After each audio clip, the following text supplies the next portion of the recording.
English ಅನ್ನೋ ಭಾಷೆಯ ಜನಕರೇ ಗಾಬರಿಯಾಗುವಷ್ಟು ಪ್ರಖರವಾಗಿ English ಮಾತಾಡುವ ಬರೆಯುವ ನಮ್ಮ ಶಶಿ ತರೂರ್ ಗೊತ್ತಲ್ಲ. ಅವರಿಗೊಬ್ಬ ಮಗನಿದ್ದಾನೆ.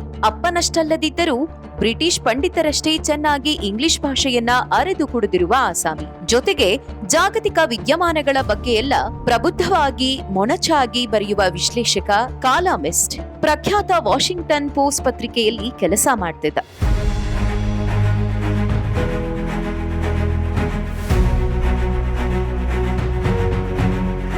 ಇದೀಗ ದಿಢೀರನೆ ಅವನಿಗೆ ಸೋಡಾ ಚೀಟಿ ಕೊಟ್ಟು ಹೊರಗೆ ಕಳಿಸಿಬಿಟ್ಟಿದೆ ಆ ಪತ್ರಿಕೆ. ಹೃದಯ ಒಡೆದು ಹೋಗಿದೆ ಅಂತ ತನ್ನ ಎಕ್ಸ್ ಖಾತೆಯಲ್ಲಿ ಅವನು ಅಲವತ್ತುಕೊಂಡಿದ್ದಾನೆ. ನನ್ನ ಬಹುಕಾಲದ ಅನೇಕ ಸಹೋದ್ಯೋಗಿಗಳು ಸೇರಿದಂತೆ ಬಹುತೇಕ ಇಂಟರ್ನ್ಯಾಷನಲ್ ಸಿಬ್ಬಂದಿಯನ್ನು ಪತ್ರಿಕೆ ಕಿತ್ತು ಹಾಕಿದೆ.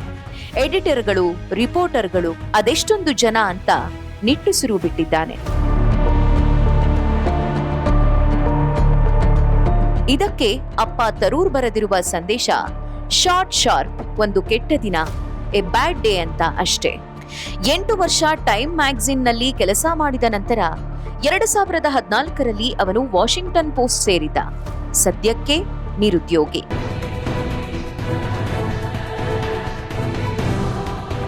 ಬಟ್ ನಿಜವಾದ ನ್ಯೂಸ್ ಇದಲ್ಲ. ವಾಷಿಂಗ್ಟನ್ ಪೋಸ್ಟ್ ನಂತಹ ಪತ್ರಿಕೆಯು ಸಾರಾಸಗಟಾಗಿ ಜನರನ್ನು ಕೆಲಸದಿಂದ ಕಿತ್ತು ಹಾಕುತ್ತಿದೆ ಅಂದ್ರೆ ಮಾಧ್ಯಮ ಸಂಸ್ಥೆಗಳ ಪರಿಸ್ಥಿತಿ ಹೇಗಾಗುತ್ತಿದೆಯೋ ಊಹಿಸಿಕೊಳ್ಳಿ. ಅದು ನಿಜವಾಗಿಯೂ ಕಳವಳದ ವಿಷಯ. ಯಾಕಂದ್ರೆ ಭಾರತದ ಮಾಧ್ಯಮಗಳೂ ಇದಕ್ಕೆ ಹೊರತಲ್ಲ.